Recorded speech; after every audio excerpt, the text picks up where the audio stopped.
This video has been provided by the Johns Hopkins Home Care Group and the Johns Hopkins Division of Infectious Diseases. Thank you in advance for watching this video. This video will be presented in 13 sections: Introduction, How to Get Started, Hand Hygiene, Prepare a Clean Workspace, Gather Supplies, Arrange Supplies, Prepare Supplies, Spike the bag, prime the medication tubing, scrub the hub, pulse flush, ready to connect, disconnect and flush. Your medical provider has prescribed an IV medication for you that you can use safely in your home. This video will provide you with the instructions on how to infuse your medication when needed. Your nurse or pharmacist will also give you special instructions for your medication. Please watch this video as many times as you need. If you have a caregiver, family member, or a friend helping you, please have them watch it as well. How to get started. Your nurse will tell you how to store your medication. This also can be found on your medication label and on your pharmacy prescription. Your nurse will tell you when to take your medication and how often. If your medication is refrigerated, we recommend removing your medication from the refrigerator at least 2 hours before it's time to infuse so that you can get it to room temperature. If you forget to remove your medication ahead of time, it's okay. The cold medicine will not hurt you, but the cold fluid may feel a bit uncomfortable while it's infusing, and it may take a bit longer to finish infusing. Hand hygiene. Now, the first thing to do is to make sure that you have a clean work surface and clean hands. So let's talk about how we properly clean our hands. If your hands are visibly dirty, wash your hands using soap and warm water for at least 20 seconds. Dry with a clean paper towel.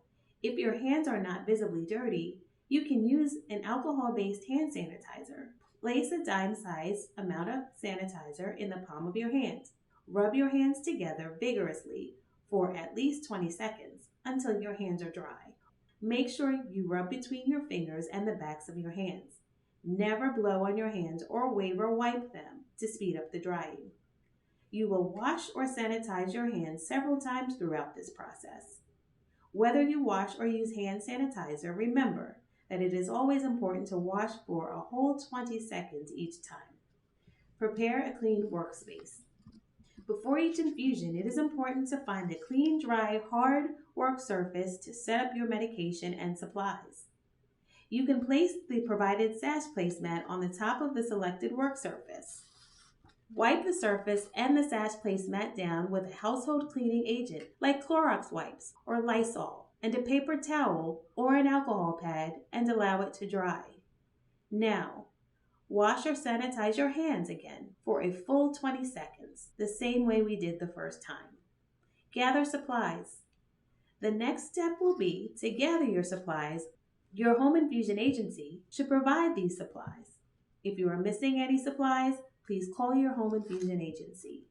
You will need 2 pre-filled normal saline syringes, 1 pre-filled heparin syringe, if prescribed by your provider, 1 medication bag, 4 to 5 alcohol pads, 1 IV pole, and 1 red cap. Arrange your supplies above your clean sash placemat according to the picture.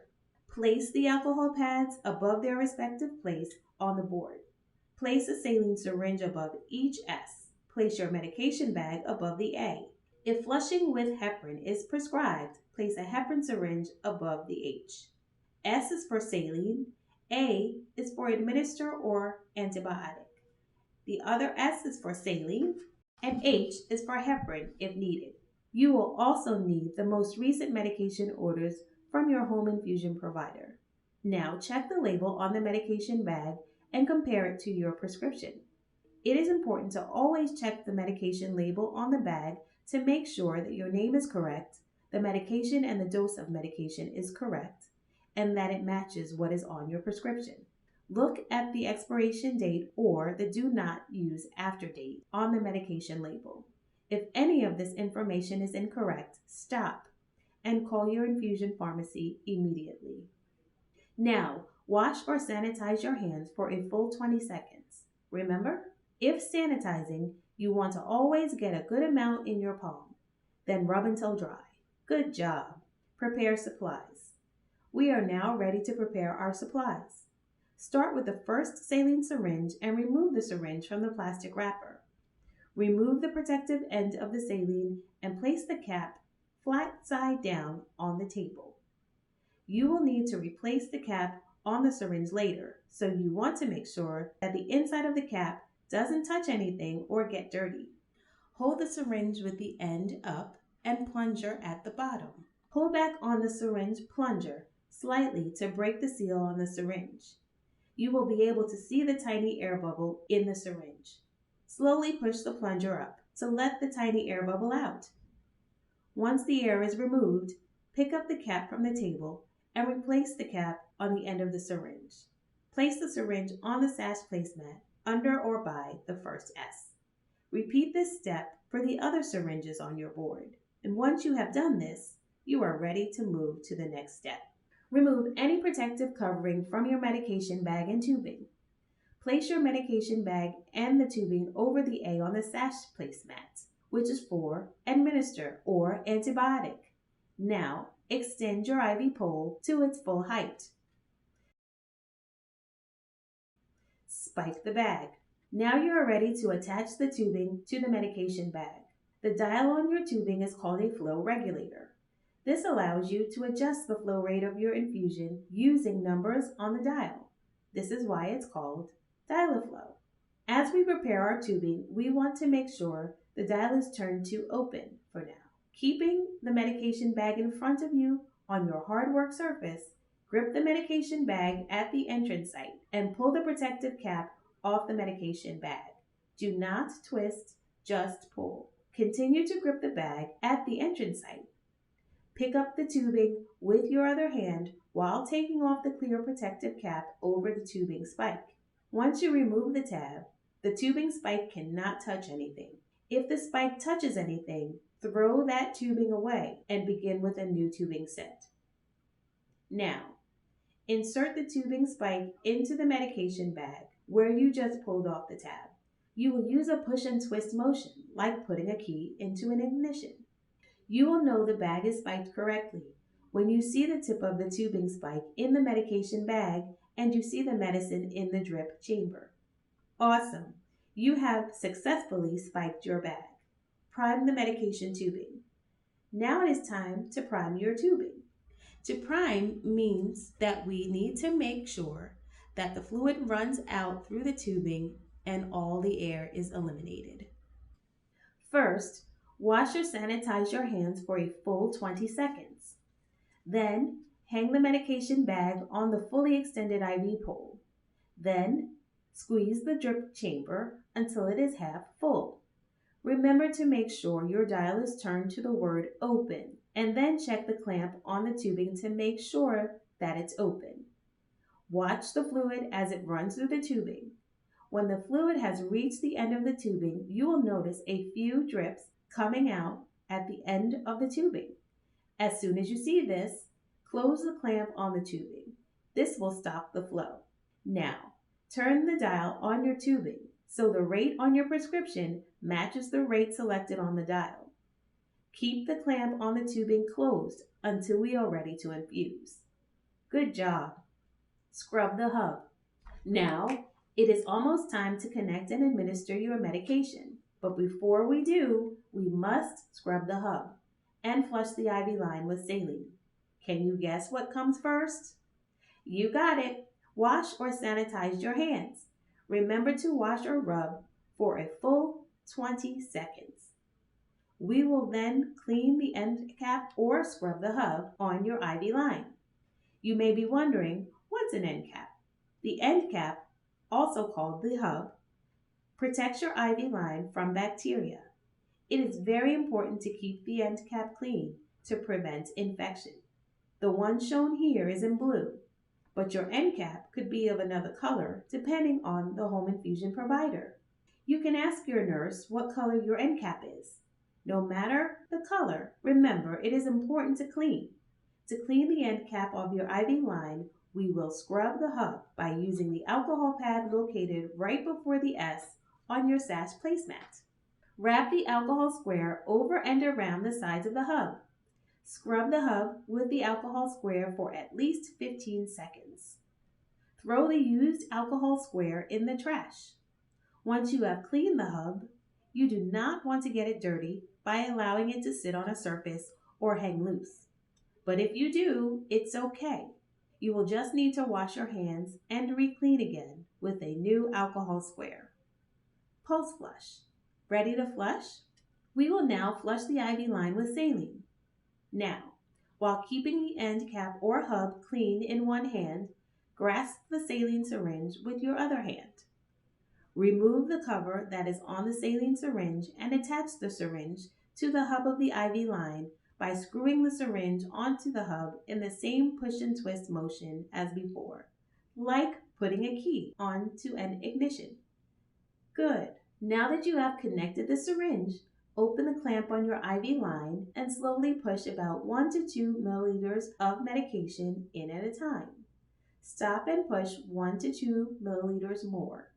Stop and push in a little bit more. Keep doing this until all the syringe is empty. Flushing this way each time helps keep your IV line from getting clogged. If you are unable to flush your line or find that it takes a lot of effort to push in the fluid from the syringe, double check to make sure that the clamp on your IV line is open. If your clamp is open and you still have difficulty, stop and call your infusion provider. Once you have emptied the syringe, you should disconnect the syringe from your IV line and throw it away. Be careful to disconnect the empty syringe only. Remember, you do not want to remove the hub from your IV line. Ready to connect. You are ready to connect your medication tubing to your IV line. But before you do, double check to make sure that you have answered the 3 questions found across the top of your sash placemat. Did you check the prescription? Did you check the expiration or do not use after date? Did you wash your hands?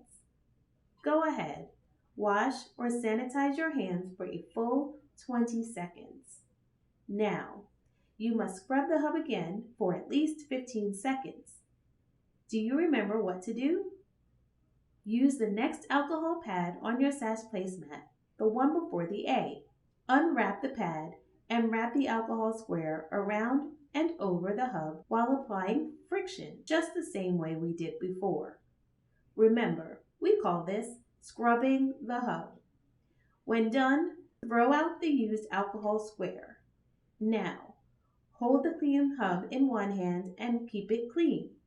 With the other hand, locate the end of the dial-a-flow tubing and remove the protective cap on the end of the dial-a-flow tubing. Connect the dial-a-flow tubing to your IV line by using the same push and twist motion you used before to screw the saline syringe onto the hub. There! Now you are all connected and ready to begin your infusion. Before you open your clamps, you want to make sure that your IV pole is extended fully and that your medication bag stays above the level of your heart during the time of infusion. Now, go ahead and open the clamp on your IV line and on the dial-a-flow tubing. You should see the medication drips through the drip chamber. To adjust the rate on your dial-a-flow tubing, you will turn the numbers on the dial to match the rate on your doctor's order. Remember to keep the IV pole fully extended so that the medication bag remains above the level of your heart.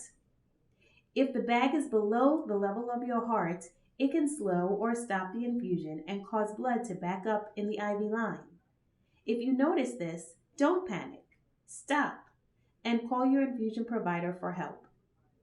Continue to monitor your infusion for completion. When your IV bag is empty and the drip chamber is less than half full, that means your infusion is complete.